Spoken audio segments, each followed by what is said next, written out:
Welcome back to Sahara TV. My name is Fredrick Faeshun. I have with me here a special guest, Mr. Alex Kabba, the publisher and editor-in-chief of African Abroad USA. Alex Kabba, welcome to Sahara TV. Thank you. Kabba is here because this week he wrote a very powerful article on how the notorious Al-Mustapha tried to kill him. Now, we've been discussing the release of Mustapha. We spoke to Dr. Fredrick Faeshun, who is now an ally of Mustapha. And the impression that some people are giving is that Mustapha was not a bad guy. But now we have Alex Kabba, who was with the news magazine during the time that Mustapha was the chief security officer for Sani Abacha. And he encountered Mustapha live. So, Alex Kabba, tell us the story. Yeah, well, when Abacha became the head of state, he brought in a young, sharp, as a chief security officer, Major Al-Mustapha. When they came to power, it looked so simple. And when I met him at the Aso Rock, and it looks harmless at that time. So I remember that my first encounter with him was when in the foyer, of the courtyard of the Aso Rock, when he was giving instruction. He just came in then as the new super cop in the Aso Rock, if I had to say that. And that was my first encounter with him. So we know now, looking back at history, that he was feared by generals, even the second in command in the country. And so what do you see his role in some of the atrocities that we now know were committed during Abacha's time? Yeah. Just to add to it, during the initial time when I met him, I was the status correspondent for the news, the magazine, and a PM News. And at that time, it wasn't that feared at that time, initially when they came. But with time, the tone of the government, actually, the tone of government changed, and they became very, very vicious in the sense that they don't want to listen to the views of the public or anything. They were not like Babangida, for instance, who would try to hear from the public. They were interested in only their own way or the highway. So, and you had to use brute force to enforce that.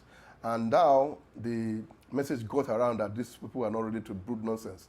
And then I was booted out of Aso Rock at that period because of my encounter with the then Secretary to Government of the Federation, Aminu Saleh, who was the one who like acquired other people's property in Abuja and used his own power to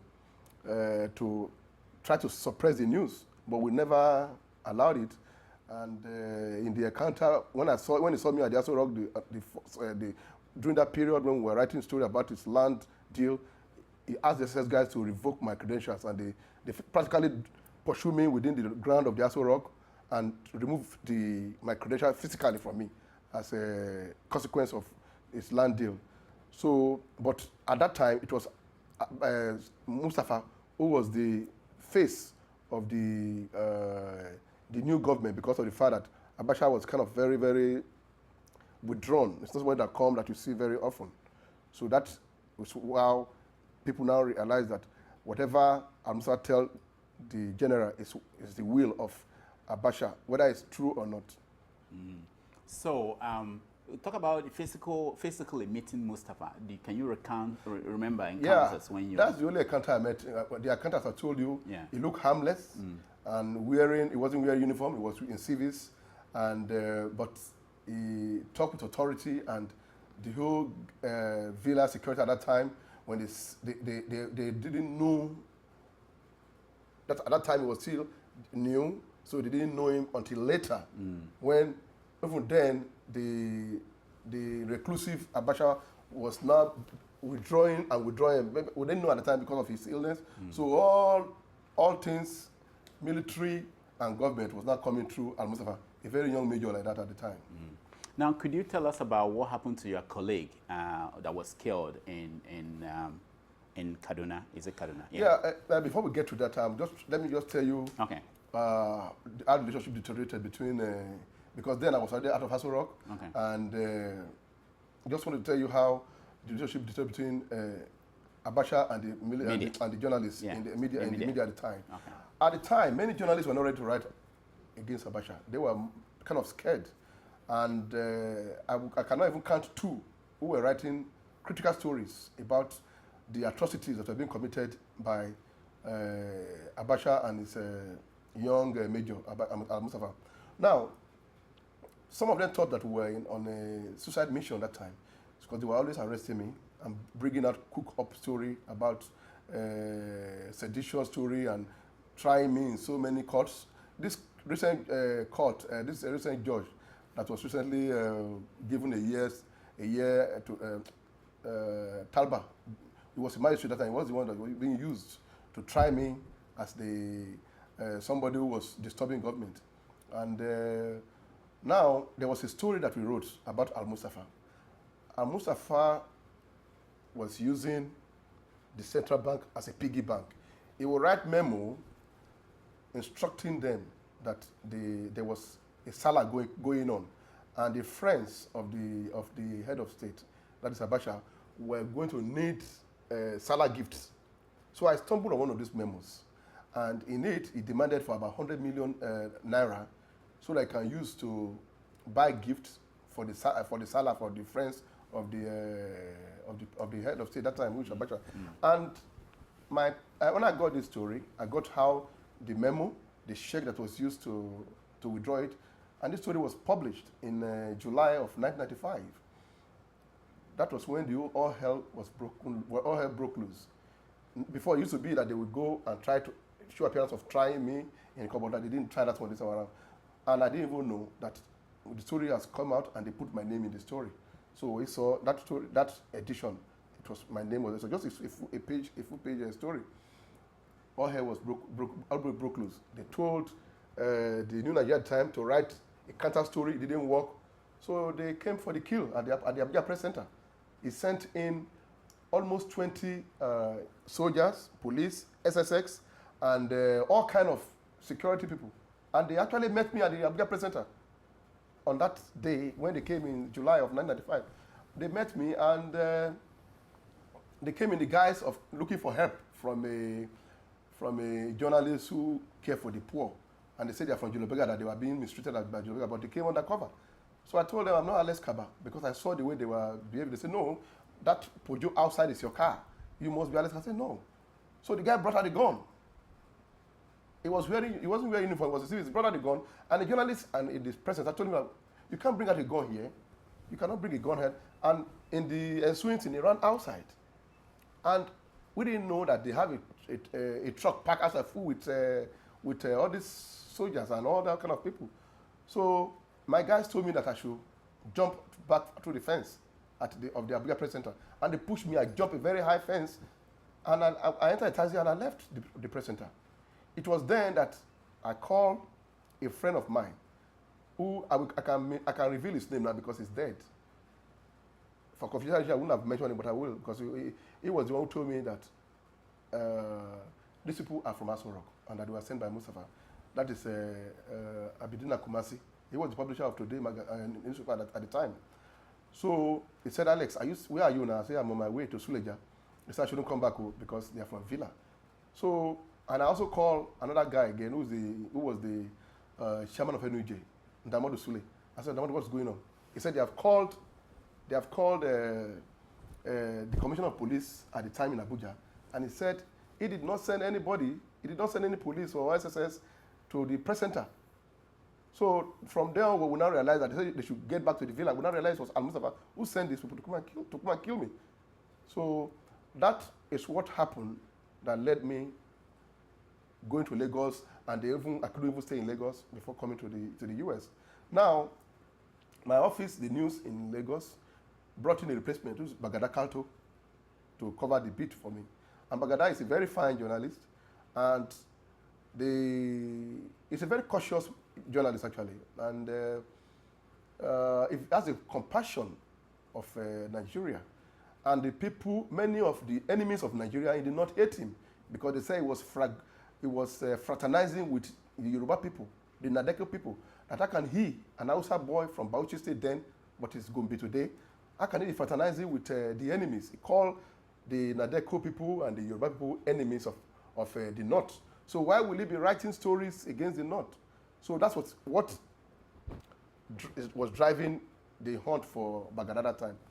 So I believe that Al-Mustapha and that other police officer were responsible for the death of Baghdad, because they didn't like what he was writing, and Alex has escaped, so they just probably used Baghdad as scapegoat and kill him, and dump his body at Doba Hotel in Kaduna, and are saying that the guy was trying to plant a bomb. Why would a journalist plant a bomb? A journalist reports what he says, doesn't go and plant a bomb. They didn't even know how to even set somebody wanted to kill. They killed him and said that he was trying to bomb the hotel, Doba Hotel, which is very sad. A very fine journalist, and today nobody even talk about it. It's like it never happened. So those are the things that is driving us to make us say that this guy that you are celebrating today is really not the person that you should be celebrating. Because left to Mustapha, there will be no democracy in Nigeria today. If it would be, Mustapha wanted no democracy. That was why he was hunting Nadeko people anywhere they were, whether they were in the military, whether they were in the civilian, and he equated Nadeko with Yoruba, even though some of us were not Yoruba. He equated it with Yoruba. So anybody in the military at the time who is a Yoruba person, or in the civil service who is a Yoruba person, they were just firing them and remove them from in position because they were scared that they were Nadeko sympathizer. So those are the background of what happened in Nigeria today that people don't know, or they pretend not to know. Now, let me tell our viewers that we are going to take Skype calls. So if you have questions for Alex Kabba about Al-Mustapha, you can call in and ask him. He is an editor and publisher of a newspaper here, so he can answer any question you have. But let me ask you. So when you see someone like Faeshun, Dr. Faeshun, going around saying that Mustapha didn't kill Kudrat Abiola, what do you feel? What do you think is going on there? You see, they have said that hunger is not a good thing at all. I don't know what is wrong with Dr. Faeshun. Somebody who formed OPC along with Gani Adams, who was at the time when they were really hunting Yoruba people, and he came out and said, you cannot be doing this for Yoruba people, and you are because the Abacha government was very anti-Yoruba, which everybody knew. You know how if you look at the list of people they killed, they were all people of Yoruba extraction, except for a few, like the Baghdad was telling you now. For Faeshun to now come and now start eating his own vomit, it's like a disgrace. I don't know whatever they gave him that will make him to now be going about with Al-Mustapha such a short time to be saying that somebody who killed or who participated or who knew the death of people like Chief M.K. Abiola, the heroine of Nigerian democracy, Kudrat Abiola, and that gentleman who was a very great friend of Nigeria, Rwani, somebody indirectly or directly they had a hand in the killing of these people. And now you are coming out because you are trying to eat or you are trying to be relevant, and you are now saying that Al-Mustapha is a saint. So who was in government when all these people were killed? Who was in government when the head of that airport was bombed to death in his car at the Murtala Mohammed airport, under the guise of hunting down Nadeko agents? So Faeshun should be ashamed of himself. Now, in your article, you suggested that President Jonathan is naive in thinking that by facilitating, if he did, the freeing of Al-Mustapha, that will help his prospect in 2015. Yeah, we just looking at your thing, and just as I said, it did not stand the smell test, in the sense that this is somebody that has his hand in blood. He formed the strike force to hunt down journalists and political activists anywhere they were in Nigeria. Those strike force were wearing ninja outfits in broad daylight. They were going about killing people. Countless Nigerians whose name we do not know were killed by this strike force. Now, Al-Mustapha's hand is stained with blood of innocent Nigerians who died so that Jonathan can become president today. So I don't know whether by cohort or by I don't know. We don't know whatever government of Nigeria was involved, because appearances, we say, okay, it's the judiciary is a different arm of government. But considering recent Nigerian judicial history, where people are buying justice with money, it cannot be far-fetched that some people who may be sympathetic to the president may have influenced that freedom for Al-Mustapha in the hope that now that the president is losing the north politically, they feel that this may be a force. Al-Mustapha may be a force to counter that. But I believe that it's mistaken if you think that Al-Mustapha can have any goodwill in the south. They may like him in the north because he's from the north, but any true Nigerian, whether they be of the northern extraction or southern extraction, we know that Mustafa is enemy of Nigeria. And it should not be, no government or no president, for whatever reason, should be using him for to advance their political cause, because the blood of the innocent people that lost their life will be on their head too. Mm. Now, you also alluded in your article that the people who fought for democracy, they failed to grab power. And the people who are now in power, they don't seem to have that understanding or respect for the struggle that led to democracy. How did that happen? Yeah, I don't know how it happened, except for the Asiwaju, Tinubu, and Fayemi, the governor of Ekiti State, and also Bamidele Okoyemi, who was my lawyer when these people were trying me. And I wouldn't know, there were not very many people in power today who fought for democracy. And for that reason, they really don't know that the fight for democracy was not about them. It's about the Nigeria as a country. It's not about somebody becoming president and becoming governor. It's about the country and how can it be better. But now, these people who are sit down, look, they now have power all over the country. And they don't really know that power is ephemeral. It will come and go. So I believe that those who fought for democracy did not really inherit the power. That's why today, the democracy of Nigeria is still wobbling and wobbling, just satisfying few pockets, while the majority of Nigerians are still suffering. Nothing has changed today, because 1995, when Abacha was in power, and today, 2013, when I go to Nigeria, the only difference is that now cell phone is accessible to everybody. There's still a lot of suffering in Nigeria. There's still a lot of corruption that can even rival that time of Abacha going on in Nigeria today, because there's nobody that anybody is scared of. So it's now an open season of looting, and all the money that is meant for road, people put them in their pocket, and they put them in some special account for the next election. So people don't really care about the poor anymore or the middle class. In fact, there's no more middle class in Nigeria. They only have the super class and the poor. Now, let me ask you, because you know some of these people that died fighting for democracy. Yeah. Do you feel that their death was in vain? I would say it's in vain, because you can see what is going on, that there are things that are going on in Nigeria that will say, okay, why did these people put their life? I was driving by 2nd Avenue now in Manhattan, and I saw Kudrat Abiola corner in front of the Nigerian house.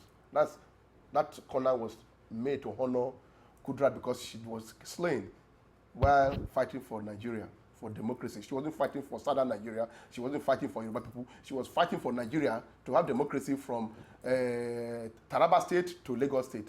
They are all enjoying democracy today. So it's not only for one side of the country, it's for the whole country. But today, these people died. So now, tell me what democracy are operating in Nigeria, when a governor cannot even have a full security of himself, they yank them away. A commissioner of police is now more powerful than the governor in Nigeria. And they budget so much money, and it doesn't go to do what it needs to do. So is democracy just to have somebody in power to be president or to be governor? Democracy, is it not supposed to be to better the life of the people? Is it just to say, I am the president and enter plane and fly all over the whole world? Is that what democracy is all about? Is democracy not to be accountable to your own people? Is democracy you have democracy and you go to Lagos or you go to Warri and you go to all this area and you see the roads are potholed, the bad roads? It's a disgrace what is going on in Nigeria today. In my own state, Delta State, the governor, I go there, I say, what? Nigeria is data set is the fourth, according to the list of release funds. Data set is the number 4, but it's poorer than some states in the north because the money is not being utilized right way for the better of the people of Delta State. So that's what is going on with the country that we call Nigeria, where they say they are operating democracy. Today, we have a voodoo democracy in Nigeria. Now, let me ask you, because you cover the Nigerian population in America, and a lot of people have asked the question, are people abroad better than those at home? They make references to people who went back home, are now in power in Nigeria, and they are not doing any better than people who didn't leave the country. So how is it that way? Are they not learning anything abroad while they were here? Those people who left here that went to Nigeria to go and join them, they are not in any power position. They are just appointees and elected officials. What is a member of the House of Reps is going to do to change the rot in NNPC? What is somebody who is appointed as a commissioner? What is he going to do to tell the governor what to do? The governor will fire him the following day.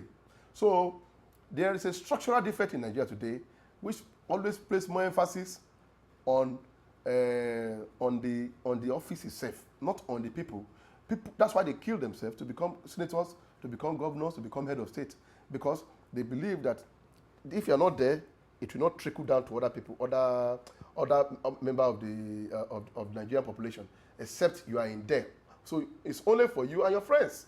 So that's what is going on in Nigeria today. That's why there's so much trouble of social problems that we have in Nigeria today. Okay. So while we are waiting for our Skype callers, we will try to take a break, and then we'll come back and then take your Skype calls. All right. Stand by.